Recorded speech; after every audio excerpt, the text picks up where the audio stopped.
કાકા હા ભાઈ યુટ્યુબ પર દીપક એવું તમને પૂછે છે કે કાકા તમને આમ લલચાવવા માટે એક સવાલ પૂછું છું કે બપોરની ઊંઘ વિશે તમે શું કહેશો? હા દીપક તું યાર એકદમ જોરદાર સવાલ પૂછ્યો. અરે બપોરની એટલે ઊંઘ એટલે દુખતી નસ પર એને પગ મૂક્યો છે.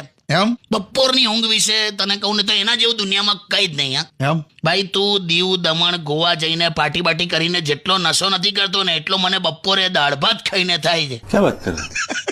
સુઈ જ જવાનું. એમ મને અને મારી ઊંઘને એકબીજાથી એટલો બધો પ્રેમ છે ને, પણ આ સમાજ અમને સાથે નથી રહેવા દેતો.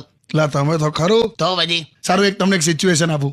એક બાજુ પિંકી હોય હે તો વિચાર કરો, એક બાજુ પિંકી હોય અને એક બાજુ તમારી બપોરની ઊંઘ હોય તો કોને સિલેક્ટ કરશો? એટલે સાવ આવું ના હોય. હા ના બોલો બોલો. જો બગા જે મજા 2 કલાક ઊંઘ ખેંચવામાં છે ને એ મજા જાગીને બાબુ સોના સોના કરવામાં નહીં.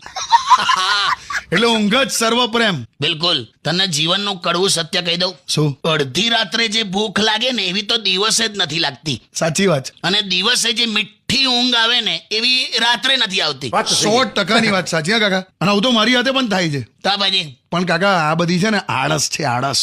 તો આળસ તો કેળવવી પડેલા. It is a skill. હું સ્કિલ? આળસ સ્કિલમાં આવે? વાહ, કઈ રીતે? આળસ એટલે થાક લાગવા પહેલા આરામ કરવાની કળા. તો કેળવવી પડે.